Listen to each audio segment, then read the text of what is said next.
El ritual de las cenizas. Aún recuerdo el día. Había sido uno normal, nada ocurría hasta que recibí un mensaje de mi amigo Alberto. El mensaje decía que fuera a su casa y que de paso llevara cerillos, velas, hojas blancas y alcohol. Al principio creí que íbamos a quemar cosas en el patio trasero de su casa, no me fascinaba la idea, pero llevaba un par de horas aburrido y buscaba algo que ver en Netflix y no encontraba nada. En mi casa no había cerillos, pero tomé un encendedor, arranqué las hojas blancas de mi cuaderno de dibujos y el alcohol lo compré en la farmacia que me quedaba de paso hacia la casa de mi amigo. Cuando llegué con Alberto lo encontré emocionado, me contó que la noche anterior la había pasado con su bruja abuela. Así le decía él, pues la señora presumía siempre que podía que ella había sido bruja en Veracruz, lo cual nadie le creía. Y me dijo que ella le había contado sobre un ritual curioso que servía para hacer contacto con el otro mundo. El ritual era sencillo según él. Primero teníamos que hacer cenizas, algunas plantas, estas le darían forma terrenal al espíritu, un poco de madera, para que pudiera sostenerse en nuestro plano, tela de la ropa o algún objeto de alguien que ya no estuviera con nosotros para crear el puente, y finalmente la hoja de un libro, eso le daría palabra. Bastante específico para mi gusto, pero no vi mayor problema.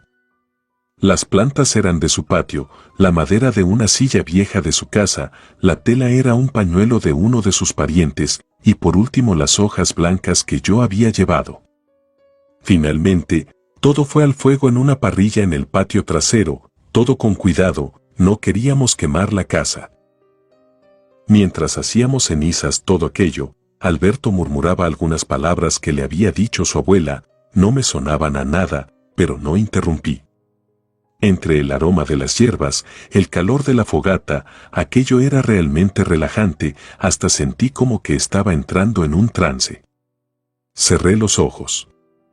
Los volví a abrir cuando mi amigo me dijo que ya estaba todo listo, ahora solo tenía que abrir todas las puertas de la casa, eso serviría para invitar a cualquier espíritu que quisiera escuchar.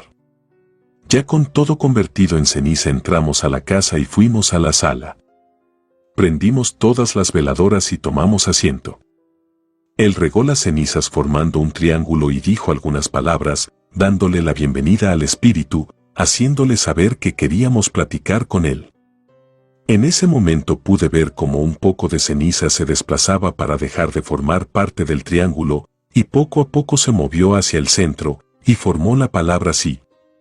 Por supuesto que lo primero que pensé fue que aquello se trataba de una broma increíblemente elaborada y de muy mal gusto.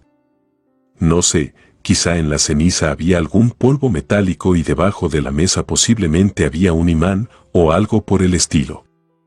Mi amigo negó todo, yo revisé debajo de la mesa y ahí no había nada. Le dije a Alberto que en caso de ser todo real, me daba miedo que pudiera ser peligroso. Él me respondió que no había ningún riesgo de nada, que no estábamos pidiendo una manifestación, simplemente queríamos hacer algunas preguntas sencillas. También me aclaró que cualquier cosa que preguntáramos debía poder responderse con una sola palabra, porque su abuela bruja le había dicho que si hacíamos que el espíritu se esforzara para articular más palabras, iría ganando fuerza y entonces sí, las cosas podían ponerse feas de verdad. Su respuesta me pareció razonable, así que hice una pregunta. Yo quería saber si el espíritu con el que estábamos hablando en realidad pertenecía al pariente de mi amigo. Las cenizas que ya estaban en el centro volvieron a moverse, se estaban reacomodando.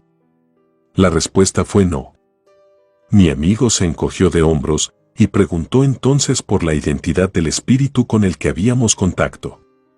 Un poco más de ceniza se desprendió del triángulo para ir al centro, aquello se acomodó y aparecieron 4 letras. Sama. Eso me dio un poco de escalofríos, pues ni siquiera sabía que el nombre Sama existía, me parecía nombre de mujer. No sabía qué otra cosa preguntar. Lo primero que se me vino a la mente fue intentar averiguar dónde venía ese espíritu. Pero no hubo respuesta, las cenizas no se movieron ni un milímetro. Mi amigo le repitió la misma pregunta, pero no ocurrió nada. No quisimos hacer la pregunta por tercera vez, pues pensamos que el motivo por el cual no obteníamos una respuesta era porque para responder necesitaba utilizar 2 palabras o más, y definitivamente no queríamos eso. Ni siquiera nos dio tiempo a pensar en otra pregunta, cuando de repente todas las puertas se tambalearon, como si hubiera entrado una fuerte corriente de aire. Le dije a mi amigo que ya había sido suficiente, que aún estábamos a tiempo de abandonar todo antes de que las cosas se volvieran insostenibles. En ese momento pudimos escuchar varios ruidos extraños, como si algo muy pesado estuviera golpeando contra los muebles. Yo me levanté de inmediato, tenía toda la intención de abandonar la casa, pero Alberto me detuvo, me dijo que no lo podía dejar solo. Yo le respondí que no tenía pensado permanecer ahí dentro, así que él podía salir conmigo o quedarse. Los ruidos eran cada vez más fuertes, hasta el suelo empezó a vibrar. Definitivamente ya no estábamos solos. Por si eso no fuera suficiente, se empezó a escuchar como un sonido poco agradable, era el mismo sonido que se provoca cuando tiemblas de frío y que los dientes chocan entre sí. Eso se estaba escuchando, pero muy leve. Él no se decidía, así que fui directo a la puerta, entonces me gritó y me dijo que si abandonábamos la casa sin cerrar el ritual, el espíritu que habíamos invocado se podría adherir a alguno de nosotros. Lo insulté, nos había metido en un problema muy serio, le dije que hiciera lo que tuviera que hacer, pero que lo hiciera rápido. Él miró hacia las cenizas y preguntó si podíamos irnos. Las sillas comenzaron a moverse y la mesa también. Yo me acerqué corriendo para ver la respuesta. Samá dijo que no. La mesa se volteó y tuvimos que alejarnos para que no nos cayera encima. De pronto la puerta del baño se abrió abruptamente y se golpeó contra la pared, la fuerza fue tal que la perilla salió volando. Caímos en cuenta que al momento que la mesa se había volteado la ceniza había caído al suelo y se había dispersado. En teoría el ritual había sido interrumpido abruptamente por el espíritu, así que no debería haber consecuencias para nosotros. Nos giramos hacia la puerta, lo siguiente que ocurrió, no tengo cómo explicarlo. Las ventanas empezaron a reducirse, es muy complicado de explicarlo, pero lo que estaba ocurriendo es que la pared estaba creciendo haciendo más pequeñas las ventanas, no tiene ningún sentido, pero así ocurrió. Intentamos abrir la puerta para salir de la casa, pero al momento que toqué la perilla me quemé horrible, esa cosa estaba ardiendo. Miré mi mano para observar la herida y mi mano estaba completamente roja. Eso no nos iba a detener, teníamos que salir de la casa o estaríamos muertos.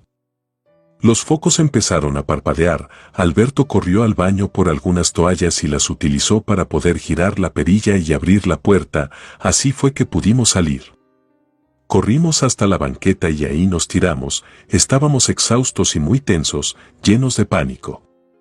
En menos de media hora llegó la mamá de Alberto, nos encontró allá afuera y nos preguntó qué estaba pasando, nosotros le contamos sabiendo que no nos iba a creer.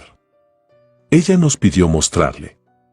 Los 3 entramos a la casa y todo estaba completamente en orden, nada movido de su lugar, la mesa estaba tal como cuando habíamos empezado el ritual, las cenizas aún formaban el triángulo y por supuesto que las ventanas estaban cerradas. Ni mi amigo ni yo entendíamos nada.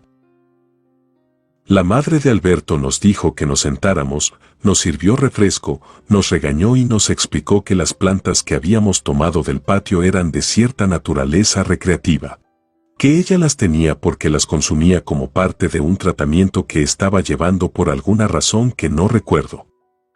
Alberto y yo volteamos a vernos realmente descolocados.